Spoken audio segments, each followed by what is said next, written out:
মিরসরাই উপজেলার জোরারগঞ্জ ইউনিয়নের পশ্চিম পরাগরপুর গ্রামের নীরব অ্যাগ্রো ফার্মের ৯০০ কেজি ওজনের সার জায়েদ ঈদুল আজহায় বিক্রির উপযোগী করে গড়ে তোলা এই সারের দাম চাওয়া হচ্ছে ১২ লাখ টাকা।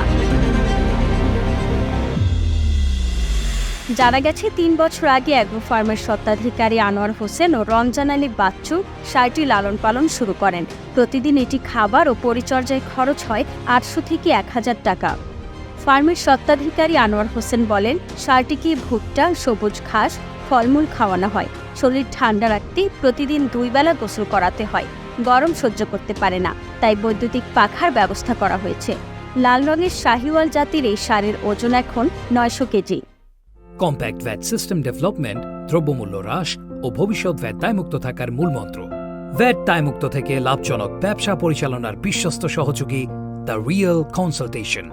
স্বচ্ছ ভ্যাট আইনে দক্ষ ন্যায্য ভ্যাট প্রদানে। সারটির পরিচর্যাকারী রমজান আলী বাচ্চু বলেন, আমরা জায়েদের দাম চাচ্ছি ১২ লাখ টাকা। ফার্মে এসে ক্রেতারা দরদাম করতে পারবেন। যিনি কিনবেন তার জন্য ১ মণ ওজনের একটি ছাগল উপহার থাকবে। উপজেলা প্রাণী সম্পদ অধিদপ্তর সূত্রে জানা গেছে, চলতি বছর খামারে ও প্রান্তিক কৃষক মিলে ৫০,৭৩৯টি পশু প্রস্তুত করেছেন।